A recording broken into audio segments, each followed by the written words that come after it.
Yesi nongeye guhereza ikaze kuri YouTube channel. Ubwo nabonaga iyi nkuru numiwe ndetse ndanatangara. Nyuma y'iminsi mike twibonye umusore hano mu gihugu cy'u Rwanda urinda umunara wiyambika nk'abasoda ndetse akaba anirwana nabo.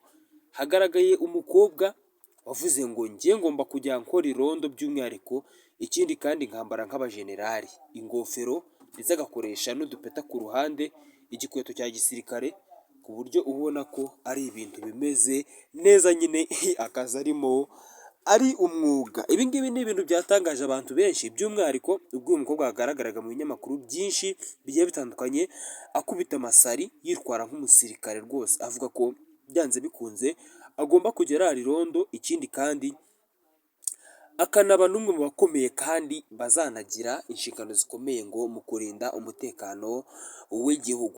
Reka nguhereze ikaze rero muri kino kiganiro kubwira ngo ugiye tugiye kubana ndayaza agasomana nk'uko bisanzwe. Ndakwibutsa ukanda subscribe kuko niwo musanzu wa mbere uba ugomba gutanga kuri YouTube channel kugira ngo tujye tubana mu bindi biganiro byinshi bigiye bitandukanye.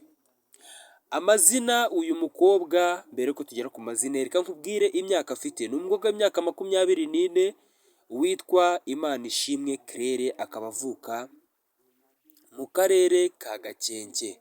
Uyu mukobwa yagaragaye by'umwihariko ubwo bari bagiye mu ngando, ubwo bari bagiye guhereza by'umwihariko ku murenge, umwe mu mirenge ya Gakenke turi buze kugarukaho by'umwihariko unamenyerewe kugaragaramo udushya twinshi tugiye dutandukanye. Uyu mukobwa Imanishimwe Claire yagaragayeyo ari gutera amasari, ubona ko yambaye umukandara uteye ubwoba, imyenda y'iriho amapeti ndetse kandi yambaye imyenda ikeye iteye ipasi, inkweto ya gisirikare ndetse igikweto gikomeye cyane kiri nk'icya gisirikare, ndetse ibintu byaje no gutungura abari baje aho ngaho. Mu magambo ye yavuze yagize ati twebwe nk'abakobwa ntabwo tugomba kwiyumva nk'abantu bacitse intege ko akazi ko kurinda irondo ari akazi kagomba gukorwa n'abagabo gusa. Natwe tugomba kugira uruhare mu mutekano w'igihugu cyacu, haba imbere ndetse no hanze. Kuba narara irondo ngakora amasaha 10 ku mugoroba, nkitahira saa 11:15 za mu gitondo, nkaryama bugacya nkaza ngakora utundi tuntu dukeya dushoboka nkongera hagaruka, ibi ngibi ntabwo ari ibintu biteye ubwoba. Ikindi kandi njye ndiyubaha ndetse nubaha n'umwuga nkorana ninjiyemo, by'umwihariko icyatumye ninjira muri uyu mwuga harashize igihe gitoya mu rugo iwacu tuzengerejwe n'abajura batwibira ibintu. Navuga ngo ahari abo duhemba amafaranga yacu muri karitsiye cyangwa se mu gace dutuyemo bashobora kuba badakora umwuga neza, ko gufata umwanzuro w'uko ngomba kwinjira irondo cyangwa se umwuga w'irondo, nkaba umunyerondo w'umwuga uhembwa ku kwezi, ndetse nkazajya ndeba neza koko inshingano z'ibyo tubahembera bazikora. Yasobanuye ko ubundi ubusanzwe usibye ko igitsina gore cyirara ndetse kikanumva ko ntacyo gishoboye, kujya mu irondo ntacyo bitwaye. Icya mbere yaravuze ati mpembwa ibihumbi 65 ku kwezi.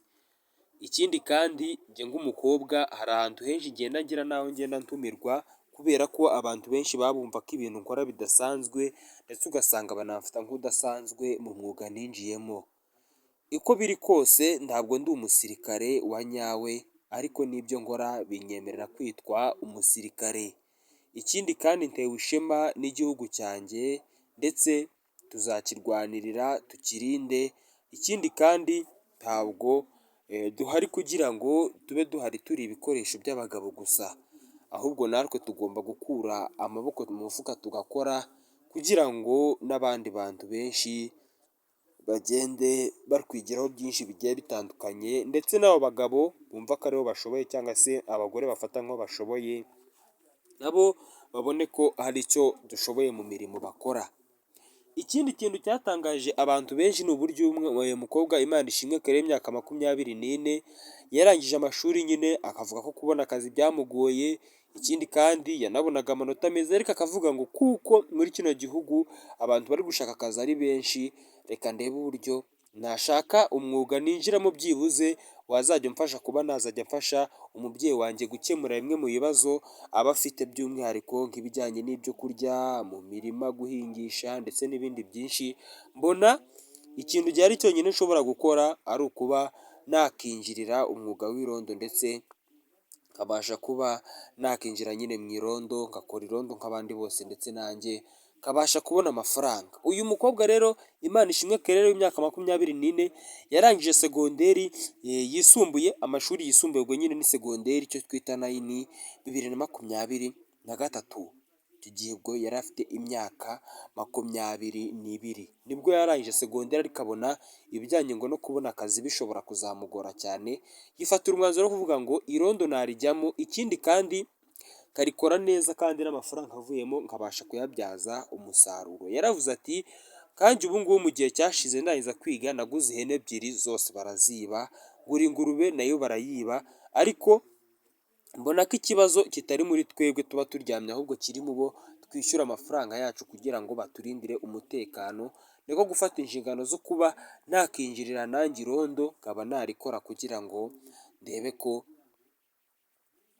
irondo nyine nagira icyo nongeramo, cyangwa se umutekano wo mu gace kacu nkawongera byibura, kugira ngo ndebe ko hatari ibintu bazongera kutwiba cyangwa se ngo tubibure nk'abantu batuye muri Gakenke ndetse mu murenge wa Gakenke, kugira ngo turebe ko natwe twazajya ducunga ibintu byacu neza, hatazagira umuntu wongera kuduhungabanya. Icyo ngicyo nicyo kintu cyonyine gusa cyatumye ninjirira irondo, ndetse numva ko irondo ngomba kurikora nk'umwuga, kugira ngo hatazagira n'umuntu unansuzugura cyangwa se akaba yazanaduca amazi. Rero bityo muri uwo mujyo igitsina gore gikwiriye gufata ingamba zo kuba cyacunga ibyo cyamaze kugeraho, ndetse no gucungira umutekano n'abo bagabo bita ko bakomeye, nabo bakaba baryama no natwe tukaba twabikurikirana. Icyo ngicyo ni kimwe mu bintu byatumye abantu benshi bakangarana. Ubuyobozi bw'aka karere ka Gakenke karahaguruka kavuga ko katiyumvisha uburyo ki umukobwa yahagurutse agafata icyemezo cyo kwinjirira umwuga w'irondo, kuri ubu ngubu akaba yitwara nk'umwofisiye ubona ko afite indangagaciro nyine z'umuntu, ku buryo aramburaho amaguru, uburyo ateraho amasari, ubona ko nyine ari ibintu bakoreye imyitozo ku buryo buteye ubwoba, ku buryo ureba umukobwa ukabona ko ni umukobwa urinda irondo ariko ufite indangagaciro zihamye, ndetse ushobora kuba yewe azi n'icyo arwanira cyangwa se ashaka kurenza abandi bantu. Yaravuze ngo mu 65 mpembwa, sinzi niba umushahara ushobora kwiyongera cyangwa kugabanuka, ariko icyo nizeye ni uko aho kugira ngo umutekano ugabanuke nazemera n'amafaranga yanjye akagabanuka, ariko mu gihe ngifite imbaraga kandi njye nashoboye irondo karikurikirana. Imana ishimwe Kelele ni uko nk'uko yinjiye mu mwuga w'irondo mu karere ka Gakenke, ndetse avuga ko yarigiriyemo rwose, irondo bari kurikora neza kandi nta muturage uherutse guhura n'ikibazo. Reka ngushimire ko abanye muri kino kiganiro nkubwira ngo yitwa Abanyendayazeke Sibomana, ndagusaba gukora subscribe kuri YouTube channel kugira ngo tujye tubana no mu bindi biganiro byinshi bigiye bitandukanye. Ciao ciao.